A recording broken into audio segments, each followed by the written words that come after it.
Buen día, mi nombre es Luis Anderson Albarracín Luna. Hoy vengo a exponerles la República Liberal.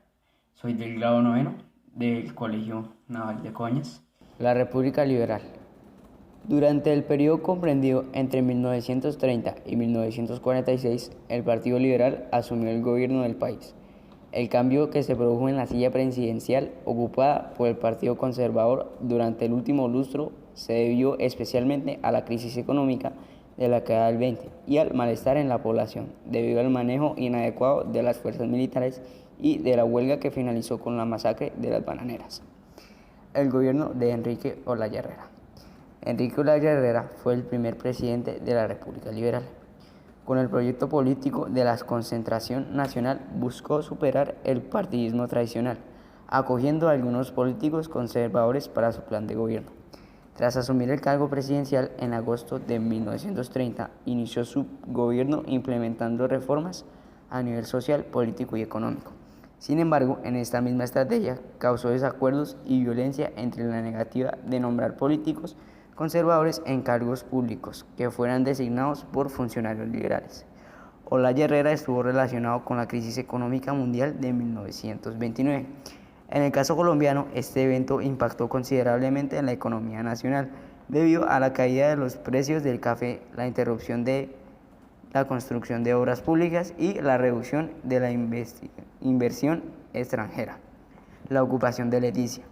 En el año 1932, tropas peruanas ocuparon el puesto de Leticia, en el Amazonas, lo cual desató un sentimiento nacionalista para proteger las fronteras. El gobierno central que pudo enfrentar ejércitos peruanos gracias al apoyo de todos los ciudadanos. El conflicto concluyó en 1933 con la firma del Protocolo de Río, que reconoció la soberanía colombiana en la región. La revolución en marcha. En 1934, el candidato liberal Alfonso López Pumarejo ganó las elecciones presidenciales, apoyado por un sector del liberalismo y por jóvenes que encontraron en sus ideas reformadoras un prometedor cambio para el país. López Pumarejo buscó continuar el impulso modernizador emprendido por Olaya Herrera y adelantar políticas que propiciaran mejores condiciones para los campesinos y trabajadores. La revolución en marcha propuso definiciones novedosas, tanto así la Acción Patriótica Económica Nacional, APEN, por un grupo de latifundistas y empresarios, la Gran Pausa. En el año 1938, el Partido Conservador se abstuvo una vez más de lanzar un candidato, Eduardo Santos, que ganó las elecciones apoyados por un sector moderado del partido. La Gran Pausa puesto se detuvo el ánimo reformista impulsado durante el gobierno anterior. Eduardo Santos, presidente de la República desde 1938 hasta 1942. Eduardo Santos fue un reconocido periodista y político. Asumió el cargo presidencial en medio de la agudización de la Segunda Guerra Mundial. Siguiendo las orientaciones de Estados Unidos, terminó por declarar la guerra a las potencias del eje, la Segunda Guerra Mundial y la industria nacional. La Segunda Guerra Mundial trajo efectos negativos para la economía del país, como la caída de las exportaciones del banano y el café hacia Europa. Obligó al gobierno a afianzar las políticas y estimular el desarrollo a través de actividades productivas. El segundo gobierno de López Pumarejo. Para el año 1942, Alfonso López Pumarejo es convocado nuevamente para participar de la contienda electoral. Gobierno que fue apoyado por comerciantes, terratenientes y representantes. Por ello se distanció cada vez más de los sectores populares. La Ley 100 de 1944 protegió los intereses de los latifundistas por una fuerte polarización política en el país. Para el año que quedaba, el gobierno fue reemplazado por Alberto Lleras Camargo. El fin de la República Liberal. En 1946 se evidenció la división entre los liberales. La fracción moderada y oficialista impulsó la candidatura de Gabriel Turbay. La emergente y de izquierda representó el nombre de Jorge Eliezer Gaitán. La restauración conservadora. La división interna del Partido Liberal allanó el camino para que los conservadores se regresaran al poder desde 1946 hasta el 13 de junio de 1953, cuando se instaló el gobierno militar. Mariano Ospina Pérez, Laureano Gómez y Roberto Urdaneta, cuyos gobiernos se establecieron en medio de la turbulencia social y violenta. La difícil situación a nivel político y social acentuada tras la muerte de Gaitán y a nivel económico con el periodo posguerra, Mariano Ospina y el llamado a la Unión Nacional. Mariano Ospina Pérez fue el primer presidente de la hegemonía conservadora, el llamado a la Unión Nacional.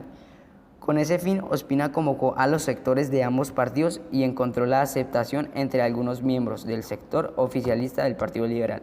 Sin embargo, en la práctica este proyecto no marchó de forma esperada. Tal situación se convirtió en una de las causas de los continuos enfrentamientos que desencadenaron la violencia, caracterizada por asesinatos y desplazamientos a colonos y campesinos.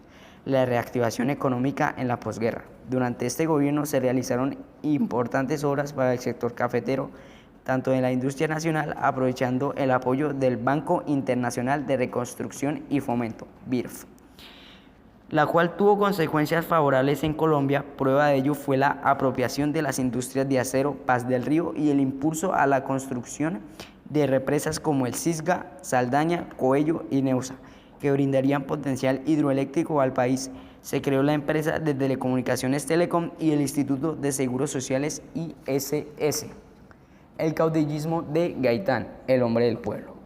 Jorge Eliezer Gaitán fue un líder político, nació en 1898, con notables influencias en el escenario social y político durante la primera mitad del siglo XX en Colombia.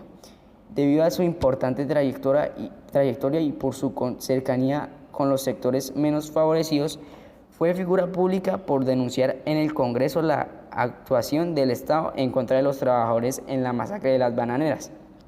Junto a Carlos Arango y otros liberales de izquierda, a fundar en 1933 la Unión Nacional de Izquierda Revolucionaria, UNIR, que tuvo como propósito apoyar la lucha por la tierra para colonos y campesinos. 2 años más tarde, en 1935, se disuelve el UNIR debido a que Gaitán regresó al liberalismo. Se presentó para las elecciones presidenciales de 1946. Mariano Ospina se mostró como una fuerza política naciente con amplio respaldo social. Crecía el gaitanismo. Las élites tradicionales empezaron a verlo como una amenaza al orden establecido y a sus intereses. El 27 de febrero de 1948, con una enorme movilización popular, tuvo lugar la Marcha del Silencio, donde fue oración de paz, exigiendo acciones urgentes al presidente para que cesara la violencia en el país. La muerte de Gaitán y el Bogotazo. Gaitán murió el 9 de abril en Bogotá, un suceso que desencadenó una oleada de violencia en la ciudad y terminó en saqueos e incendios con el centro de la ciudad.